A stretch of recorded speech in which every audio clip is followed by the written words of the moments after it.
মারা যায় তার সঙ্গে কবরে কি ঘটে, তার সঙ্গে কবরে কি আচরণ বিধি হয়। কেউ যদি রোজা রেখেছে, এই অবস্থায় সে মারা গিয়েছে, তার কবরটা কেমন হয়? প্রিয় ভাইরা আমার, আল্লাহ রাব্বুল আলামিন রোজা দিলেন, নবীজি বলেন নাউমুস সাইমু ইবাদাতু ওয়া সামতুহু তাসবিহ দুআহু মুস্তাজাবুম মুদাফ। বিশ্ব নবী মুহাম্মদুর রাসূলুল্লাহ বলেন, রোজা এমন একটা ফজিলতের বিষয়, কেউ যদি রোজা রেখে ঘুমায় আমার আল্লাহ তার আমলনামা লিখতে থাকেন। অসমতুহু তাসবিহ, কেউ যদি রোজা রেখে চুপ থাকে, ওই চুপ থাকাটাও তাসবিহ হিসাবে কাউন্ট করা হয়।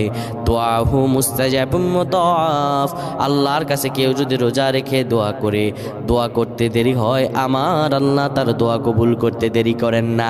এত বেশি ফজিলত, এই ফজিলতপূর্ণ রোজা রেখে কেউ যদি মারা যায়, তার সব আমলনামা আর তার সব গুনাহ মাফ হয়ে যায়। ব্যাপারটা এমন নয়, রোজার অবস্থায় মারা গেলে আমার আল্লাহ তাকে ফজিলত দিবেন, এটা সত্য।